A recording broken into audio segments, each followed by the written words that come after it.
Quite often when we're making games, we want lots of non-playable characters to appear again and again and again.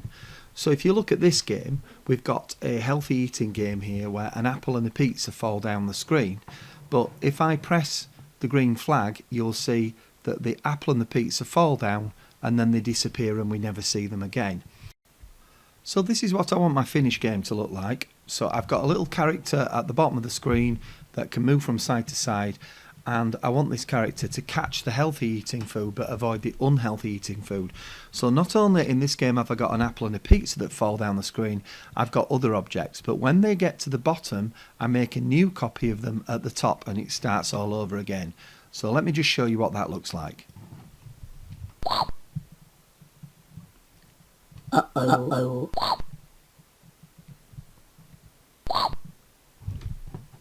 Uh-oh.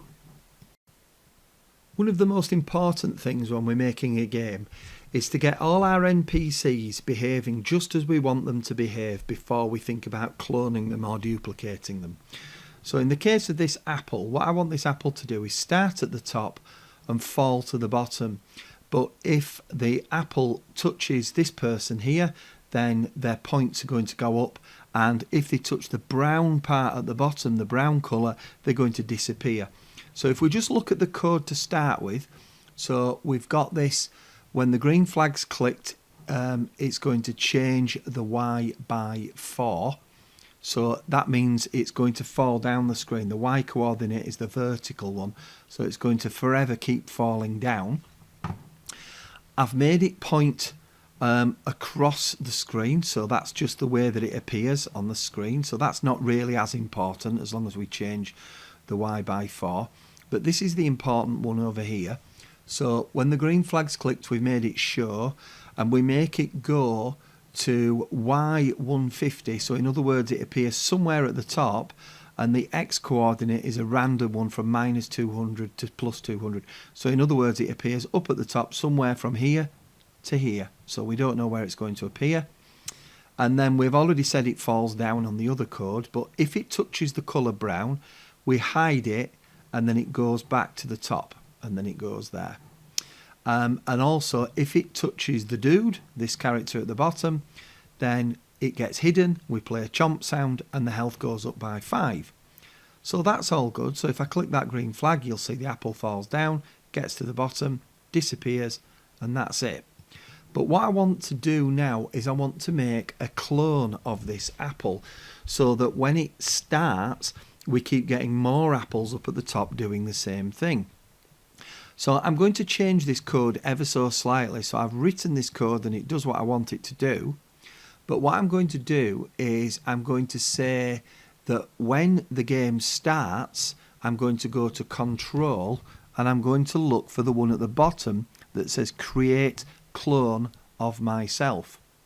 So what I want it to do is I want it to make a clone, and I could put this on a separate green flag. I think I'm going to put it here, but that will only make one clone. And what I want it to do is I want to make lots of clones. So I could get it to make 10 clones if I just want 10 of them to appear, or I could get it to make unlimited clones. So if I went and got a forever block of repetition and did that and put that in that code, so what's going to happen is it's going to keep making more and more clones of itself. So if I click the green flag, you'll see I've got lots of apples that appear coming down there. So that's too many apples too quickly appearing. So what I need to do is I need to change this code a little bit. So instead of making clones again and again and again, I'm going to get a wait 1 second. Maybe I might make it a little bit longer. Wait 2 seconds, and let's see what's going to happen there. Okay, so we wait 2 seconds and we get another one. But the only thing is, this clone doesn't do anything. It just appears there and the code doesn't do anything. So what I'm going to do is I'm going to get another block of code that says when I start as a clone. And what I'm going to do is I'm going to take this green flag away. So instead of this green flag happening at the start of the game, this will happen when the clone appears. So in other words, when the clone starts, this is now what the clone does. So let's have a look at this and see what happens here. You'll see that this still isn't working properly either. So if I click the green flag again, then my apple appears and it makes another clone, and then it makes another clone, but the clones don't go anywhere. The clones just appear at the top of the screen. They're not moving down the screen. So there's obviously a bug in my code somewhere, and I need to have a look to see what it is. So if I look around, I've made a mistake over here where I've said when the green flag is clicked, the first apple moves down the screen, but none of the others do. So what I'm going to do is I've got to change this for when I start as a clone as well. So now all my clones should move down the screen. So let's give that a go. Okay, so they're working now. All the clones are falling down the screen. So I've done that for the apple. So what I'd need to do is I would just need to go and repeat this for the pizza. So I would need to come over here and repeat those steps that I've done for the apple, for the pizza, and for anything else in this game. So in this game, I want this rock to move across the screen, and I want more rocks to move across the screen. So I've got one rock moving across the screen. I'm happy with what the rock does so far. I haven't finished this particular game. I'll show you a finished version later where the spaceship can shoot at the rock and the rock can disappear. I've not written the code for that yet. So this is just the code for it moving across the screen. So what I want to do is I want to clone this so that I've got more rocks moving across. So I'm just going to stop this, and you'll see I've got this code. So when the game starts, I show the rock, and then it goes to a random position on this side of the screen, and then forever it moves 10 steps. But if it gets to this bit, x coordinate is less than -230. So if it gets to this side, then it goes back, and it keeps doing it round and round again because this is in a forever loop. Okay, but what I want to do is get more rocks. So what I'm going to do is I'm just going to move this code down. So I've got this code. When the game starts, we see the rock, and then it goes to a random place. What I'm going to do is I'm actually going to hide my first rock. So I don't want my clone to... I want my clones to appear, but I don't want the rock that I'm using to write the code to appear. So I'm just going to hide it, and I'm going to make sure that it starts as a clone. So I'm going to go get onto control, and I'm going to get this create a clone of myself block.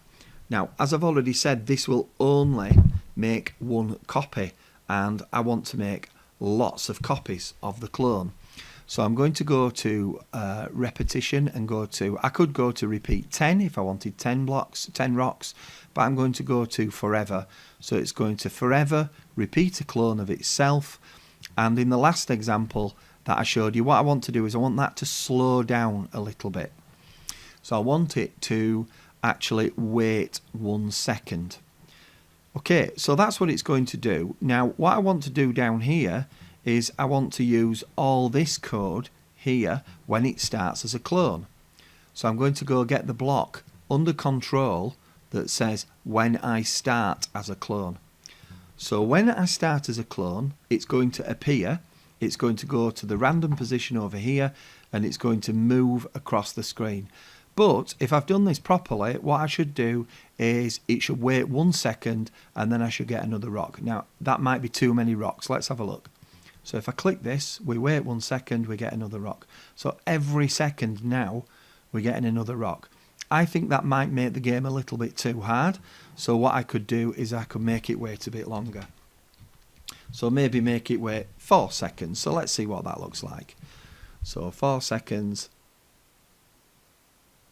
There we go. We get another rock. So the rocks move across the screen. So this is the same game, but I've finished the game now. So if I click the green flag, you'll see what it looks like and how I've used the clones. You'll also see I've changed the code a little bit so that the clones are not all the same size. So I'll click the green flag.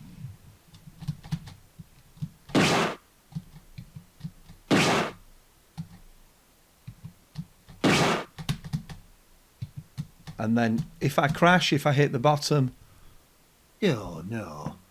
Right, so I'll just stop that. So let's just have a look at a couple of bits of the code. The important thing is when you're making clones, you need a green flag to say that you're going to create a clone of yourself.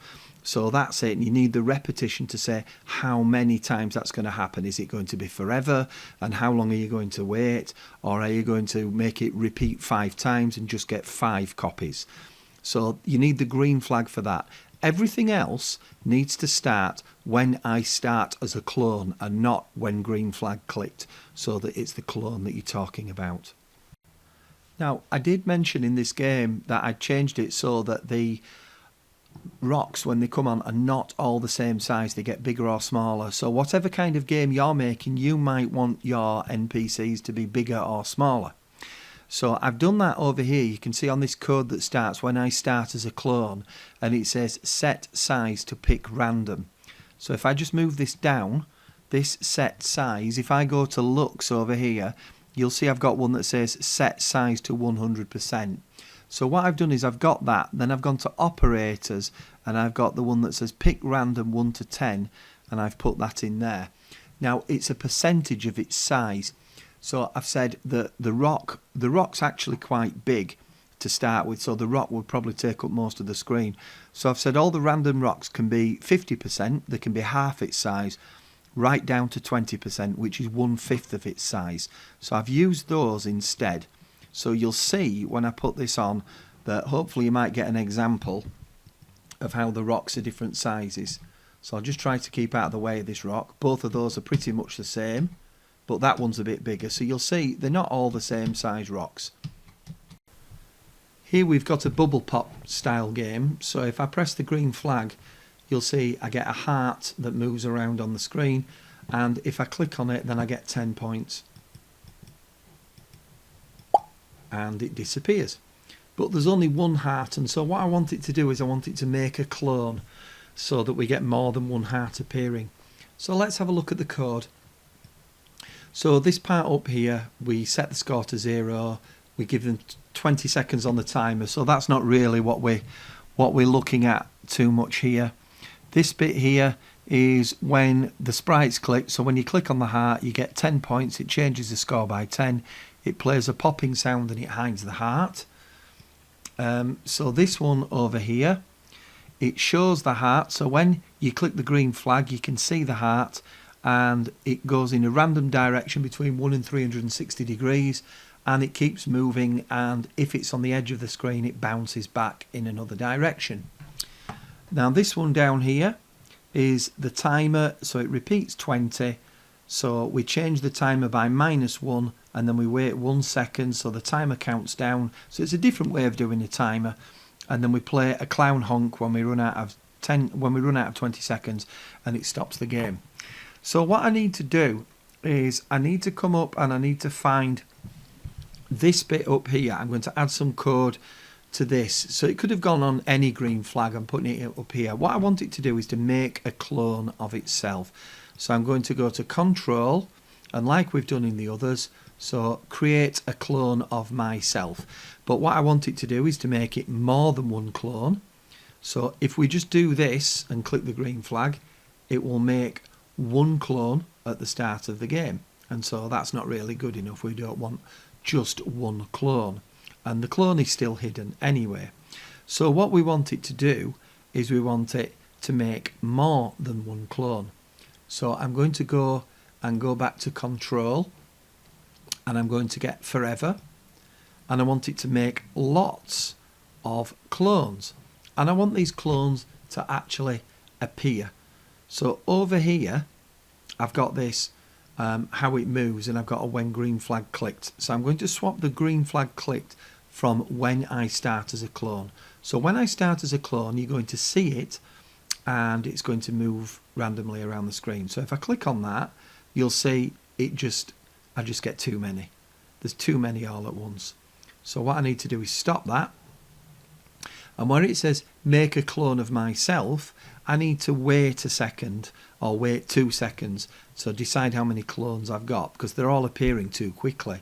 So I'm going to wait 1 second and pop that in and see what difference that makes. So let's see. So now it's doing that. So this clone, they're all popping out of this one. But I don't really want that one to be on the screen. I want that to be hidden. So I'm going to stop it and I'm going to say hide. So I'm going to put a little hide in before this. So I'm going to go to Looks and I'm going to hide this one. And I'm also going to move it to the middle of the screen.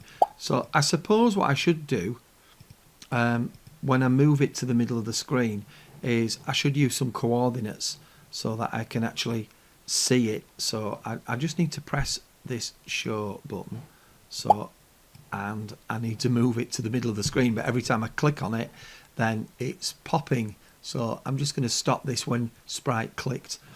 Click the green flag, and let's see, can I click on show?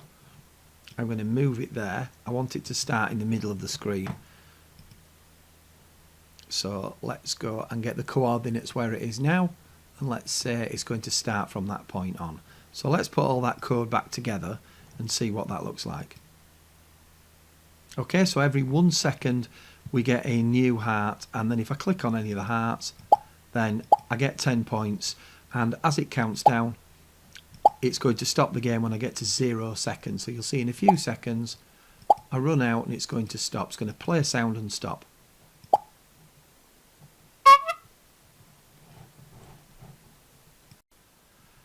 This Space Invaders game is slightly different. I want to make lots of clones of this Space Invader, this non-playing character. But the trouble is that in the Space Invaders game, the Space Invader shoots back by firing a laser down the screen. And the laser is another NPC that appears. And so I'm trying to make a simple way to make the laser appear at every single clone, and I can't think of a way to get it to do it. So instead of cloning, what we're going to do is we're going to duplicate this. So what I'm going to do is I'm going to go and click on the invader, and then I'm going to right click on it and choose duplicate. And so now you'll see I've got another one called Invader 2, and it's got exactly the same code as Invader 1. So I keep saying this, but it's important to make sure your first invader works perfectly before you add a second one. So if I click the green flag and set it off, it looks like I've just got one invader, but the actual fact is I've got two right on top of each other, and that's because of this code over here, because they both go to the same place and start at the same time and move at the same speed. And so I need to change that a little bit. So on this one, it goes to X. So if you look, the X is the horizontal coordinate. So this one starts at -205, and that is right over in this corner. So if you look at the go to X on here, and if I pick this up and move it, you'll see, if I'm on the right one, you'll see that it starts to change. And if I go right into this corner, it goes down to -227. So it's somewhere over here where this one starts. So I'm going to go to Invader 2, and I want it to start about there. So the code there right now is saying -154. So I'm going to change this go to X to -154. And then they're not starting right on top of each other. So let's have a look and see what that looks like. So if we do that, then that's not too bad. So they're starting there. Now, the other problem that I've got is that my second invader isn't firing a bullet. So if they weren't firing the bullets, I'd have probably just cloned it instead. But it's not firing the bullet, and that's because if I go to the enemy laser, the code for the enemy laser says that it comes out of, it waits, and then the laser comes out of Invader 1. So it's coming out of Invader 1, it's not telling it to come out of Invader 2. So I need to copy this. So this time I'm not copying the laser sprite. I mean, I could do, but what I'm going to do over here is I'm just going to right click on it and duplicate it. So I could actually make another laser for Invader 2 and another one if I make a third invader and so on. But what I'm going to do instead is I'm just going to change this code that it says go to Invader 2. But there'll still be another problem, because if I click this and move this across, the bullet's coming out of the first invader, but it never comes out of the second invader. And the reason for that is because you're telling it to do the same thing at the same time. And it can't go to Invader 2 and go to Invader 1 all at the same time. So maybe what I need to do is to make this wait an odd number and make this wait an even number. So if I make this wait, say, 5 seconds or 3 seconds and then get it to fire there. So then we can do this, and then the first one will fire and then the second one will fire as well. So they're both firing now, and they're both doing that at a different time. So what I can do is I can keep right clicking and duplicating these and making them start from slightly different places, and then I can go to the code and duplicate more code for another laser so that it goes to Invader 3. So it's much longer than clones, but it's a bit more difficult to make the NPCs fire back with clones. So that's the reason why I've duplicated it. So you could use duplicate for other programs as well, but in most cases it's quicker to use cloning.